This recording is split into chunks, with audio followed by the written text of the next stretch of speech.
this is Dr. Charlotte with Peak Movement Physical Therapy. In this video, we're going to be going over some lumbar mobility exercises. My two go-tos are pelvic tilts and bent knee fallouts. The goal of this is not control. Sometimes people can do bent knee fallouts as an ab exercise. For me, I want it to be more about restoring that rotational mobility. So the pelvic tilts and the bent knee fallouts are great to do if your low back is super flared up, you're having some pain, you're feeling stiff in the morning or before you go to bed. This is to just kind of get things moving into flexion and extension with our pelvic tilts and rotation with our bent knee fallouts. So laying on your back with your knees bent, hands on your hips.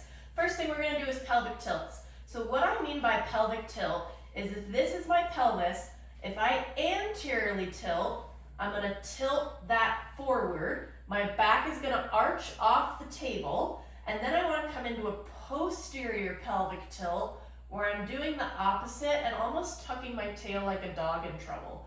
And you're just going to kind of go back and forth between that anterior and posterior pelvic tilt.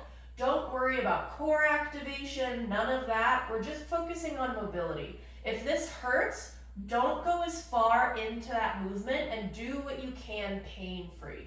About 15 to 20 of these just to work on that flexion and extension in the lumbar spine. And then from here, feet together, we can go into some bent knee fallouts. So again, relax your core. This isn't what this exercise is about. It's mainly on getting some gentle rotational mobility in our lumbar spine and our low back. Come into this movement, you can hang out for a couple seconds, and you're just kind of going back and forth. Let your body pull yourself, but try to keep your shoulders and about your shoulder blades from there on up on the table. Again, if this is painful, just don't go as far. I want this to be completely pain-free, and it's just about restoring that mobility.